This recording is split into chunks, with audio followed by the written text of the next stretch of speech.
नमस्कार। मैं डॉक्टर अपर्णा मयेकर। जीना इसी का नाम है। इस शीर्षक के अंतर्गत आज का हमारा विषय है ईश्वरीय शक्ति और इंसान। ईश्वर ने हमें बहुत शक्ति दी है, बस हमें ये जानना है कि उसका इस्तेमाल कैसे और कहाँ पर करना है। एक मिसाल देती हूँ मैं। एक छुरी है, बहुत तेज छुरी है। ये छुरी अगर आप किसी सर्जन के हाथ में देखते हो तो क्या होगा कि वो सर्जन ऑपरेशंस करके बहुत लोगों की जान बचाएगा।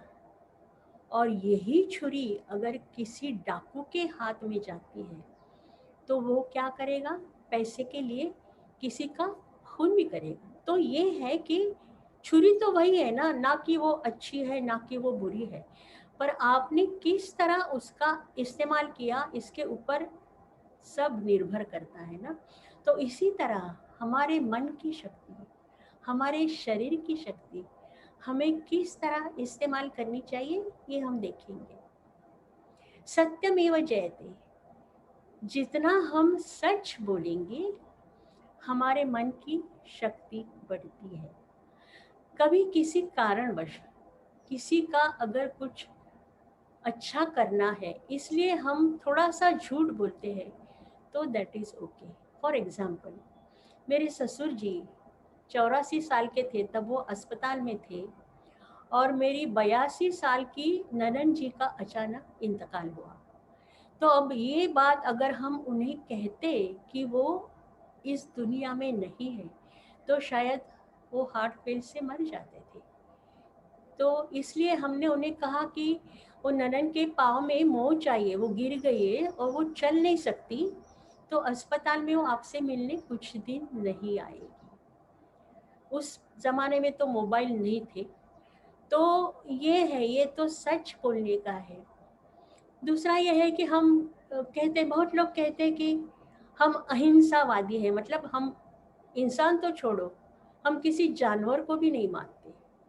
We are pure vegetarian. हाँ, तो ये तो बात अच्छी है कि आप वेजिटेरियन हो, लेकिन आप ये सोचो कभी आपको कि किसी भी आदमी ने आपका अगर दिल दुखाया, कुछ उल्टा सीधा कहा, आपका इंसल्ट किया, तो उस आदमी के लिए आपके मन में बुरी बात आती है कि नहीं? और कुछ लोग ऐसे भी होते हैं कि दूसरों का आगे बढ़ना, दूसरों का प्रोग्रेस होना उनसे देखा नहीं जाता, बहुत ईर्ष्या होती है मन में। तो जिनका प्रोग्रेस होता रहता है उनके बारे में भी उनके मन में उल्टे सीधे विचार आते हैं। तो ये भी हिंसा ही हुई ना। जब कई लोग जब गुस्सा करते हैं तो इतना कुछ बोल देते हैं, बाद में उन्हें पछतावा होता है, पर जिस वक्त वो उल्टा सीधा बकते हैं तो वो दूसरों को हर्ट करते हैं। ये भी एक तरह की हिंसा ही है। तो जैसे कि मन से, अपनी वाणी से या अपनी कृति से किसी की भी हिंसा नहीं करनी चाहिए। जर्मनी में वॉल ऑफ बर्लिन है, तो एक तरफ तो ईस्ट जर्मनी, एक तरफ वेस्ट जर्मनी, उन दोनों में हमेशा झगड़ा होता रहता था। दोनों एक दूसरे को गाली देते, कुछ चीज़ें फेंकते यहाँ से वहाँ। तो एक बार इस जर्मनी के लोगों ने कचरे कूड़े से भरे हुए बैग्स वेस्ट में फेंके। अब वहाँ उन लोगों ने एक मीटिंग ली और ये तय किया कि ये दुश्मनी हमें ख़त्म करनी है। तो उन्होंने क्या किया कि अनाज, धान, कुछ रोज़मर्रा की चीज़ें जो हमें लगती है, ऐसी चीज़ें बैगों में भर के वो बैग्स उन्होंने ईस्ट की तरफ फेंक दी। अब ये सोच के ईस्ट वाले लोग ये देख के सोचने लगे कि अरे, हम उनका बुरा सोचते हैं पर वो तो हमारा अच्छा ही सोचते हैं। और उनमें जो भेद था, तनाव था, मन मुटाव था, वो मिट गया। तो ये है अहिंसा की शक्ति। एक मज़े की बात यह है कि जैसे एक बहुत ही अमीर इंसान था, उसका कुत्ता मर गया।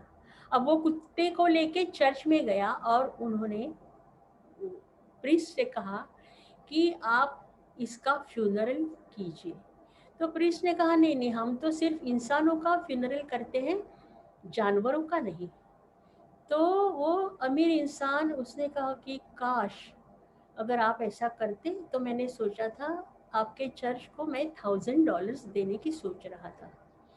तो इसके ऊपर वो प्रीस्ट क्या कहता है, अरे तो आपने पहले ही क्यों नहीं बताया कि आपका कुत्ता भी क्रिश्चियन है। तो ये अपार्ट फ्रॉम द जोक ये है कि हम अपने फायदे के लिए कैसे किसी का दिल दुखाते हैं और फिर सबमिट कर लेते हैं ना। और स्वामी विवेकानंद जी जब अमेरिका गए, वहाँ उनके बहुत सारे लेक्चर्स हुए, एवरीबडी वाज इम्प्रेस्ड। अब बहुत सारे लेक्चर्स में उन्होंने, वो क्या करते थे, एनसाइक्लोपीडिया ब्रिटानिका, उसमें से कई लंबे लंबे पैराग्राफ्स वो भाषण में अपने बोलते थे बिना देखे। तो बहुत लोगों ने उन्हें पूछा कि आपकी मेमोरी बहुत ही ज़बरदस्त है, तो इसका राज क्या है। तो उन्होंने कहा ब्रह्मचर्य, सिलेबसी। तो देखो ब्रह्मचर्य में भी कितनी शक्ति है। अभी और एक आदत हम सबको होती है कि कोई चीज़ अच्छी लगे, हम बाहर गए, शॉपिंग किया, ला के रख दी।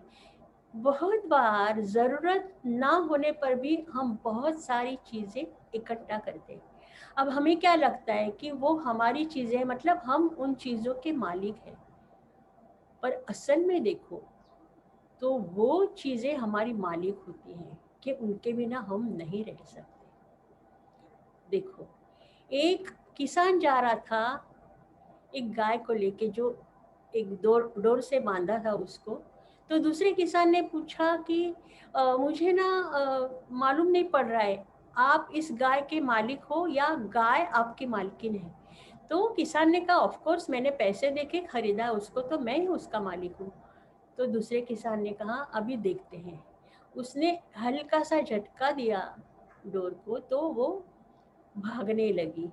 अब जैसे गाय के पीछे ये किसान भागने लगा, अरे ये मेरी गाय, पकड़ो उसको, पकड़ो उसको। तो दूसरे किसान ने कहा देखो, you don't own her, she owns you, क्योंकि उसके बगैर तुम्हारा होता नहीं है, तुम्हारी जान उसमें अटक गई है। तो ये होता है। एक बहुत ही अमीर आदमी, बहुत ही मक्खी चूस था, बीमार हो गया। समझो उसका इंतकाल का समय नज़दीक आ गया। तो वो कुछ ठीक से बात नहीं करता था। तो उसने कहा, वो कुछ बोलने की कोशिश कर रहा था, बा, झा, खा, यही बार बार बोल रहा था, 3 अल्फाज। तो उसके बेटों को ऐसे लगा कि शायद उसने कहीं पे और कुछ पैसे रुपए रखे हो और वो हमें लास्ट आखिरी समय में बताना चाहता है कि वो वहाँ रखे, आप ले लो। तो उन्होंने डॉक्टर से इल्तिजा की कि कुछ भी करो, ये उनको बोलना आना चाहिए। तो डॉक्टर ने कहा मैं उसको 50,000 का एक इंजेक्शन देता हूँ, थोड़ी देर के लिए वो बात कर सकेगा। इंजेक्शन दिया। अब ये भला आदमी क्या कह रहा है कि अरे दूसरे रूम में बछड़ा झाड़ू खा रहा है, ब झा खा, इतना अच्छा झाड़ू मैं परसों ही में लेके आया और वो खा रहा है। तो देखो इतना अमीर आदमी और उसकी जान किस में अटकी हुई थी, एक झाड़ू में। तो ऐसा होता है ना, फिर हमारी शक्ति उसमें ही चली जाती है। तो हमें उतना ही रखना चाहिए जिसकी हमें ज़रूरत हो, और कुछ ज़्यादा हो तो बांटते रहिए। दूसरों को देने से आपकी लक्ष्मी बढ़ेगी, आपके ऊपर कृपा करेगी। तो आज का हमारा विषय यहीं पे ख़त्म हुआ। अगले हफ्ते हम मिलते हैं नया सब्जेक्ट लेके। तब तक के लिए अलविदा।